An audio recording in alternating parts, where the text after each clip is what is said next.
NC रुकन parliament Hasnain Masoodi ने मुख्तलिफ अमूर पर न्यूज़ 18 जम्मू कश्मीर से खुसूसी बातचीत की। जम्मू कश्मीर में तजावुज़ात के खिलाफ मुहिम के बारे में हसनैन मसूदी ने कहा कि गैरकानूनी कब्जे पर गैरकानूनी इमारतें सिर्फ जम्मू कश्मीर में ही नहीं, दिल्ली में 1700 कनाल कॉलोनियां रेगुलाइज की गई। मुंबई और दूसरे शहरों में भी लोग सरकारी जमीन पर आबाद हैं। उन्होंने शफाफियत और इंसानियत से का हुकूमत को मशवरा दिया। ड्राइव चल रही है, बहुत सारे मॉल्स तोड़े गए हैं, बहुत सारी जो घर हैं उनको डेमोलिश किया गया है, प्रोटेस्ट भी हो रहे हैं। तो क्या इस पूरी ड्राइव पर आपका क्या रुख है? देखिए, बात यह है कि पहली बात यह है कि एक वेलफेयर स्टेट हमारा है, हमारा कोई पुलिस स्टेट नहीं है। देखिए, हमने अपने आईन में कुछ वादे किए हैं लोगों के साथ, जैसे सोशल समाजी इंसाफ की और इक़्तिसादी इंसाफ की, तो ये आप अपने जहन में रख लीजिए। अब ये जो बात है, कहीं पर सरकारी अराज़ी पर छोटा मोटा कब्ज़ा किया गया है या कहीं पर और भी ज़्यादा कब्ज़ा किया होगा, और ये कोई सिर्फ के बारे में मामला नहीं है। देखिए, क्या है कि जो बंदोबस्त या जो हम सेटलमेंट करते हैं वो तो 100 साल प्लान है, तो उसके बाद आप देखिए कोई 5 गुना आबादी बढ़ गई, नई जो कॉलोनीज़ है वो मर्जी वजूद में आ गई और सरकार ने उनको फैसिलिटेट किया, बिजली दी, सड़कें दी, पानी दिया।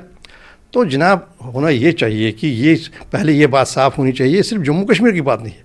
देखिए, दिल्ली में हमने 1700 कॉलोनीज़ रेगुलराइज की अभी पिछले से जो पिछले अयाम हैं। उसका मतलब है या तो वो कॉलोनीज़ बिल्डिंग लॉज के विरोध में बनाई गई थी या सरकारी ज़मीन पर कब्जा करके बनाई थी। गुजरात में कहा जाता है कि 35% की सारी आबादी है वो तो सरकारी, और इतना ही नहीं, जो फाइनेंशियल कैपिटल हमारा है बॉम्बे, वहाँ का एक बड़ा हिस्सा जो है बॉम्बे बसी हुई है सरकारी ज़मीन पर। तो चाहिए ये कि एक जो उनके कॉन्स्टिट्यूशनल राइट्स है लोगों के, उनका पास करे, पॉजिटिव राइट्स है। देखिए, आप कोई सब तो आप ये कहना चाह रहे हैं कि आप ये कहना चाह रहे हैं कि क्या इन कॉलोनियों को जिन्होंने गैरकानूनी तौर पर कब्जा किया, जिनको सरकार जो है खाली कराना चाहती है, उनको क्या रेगुलाइज किया जाए? जी, मैं कहता हूँ पहले तो वहाँ कोई ऐसा नहीं है जैसे कि दिल्ली में इतना है। दिल्ली में तो बड़े अलार्मिंग प्रोपोर्शंस थे।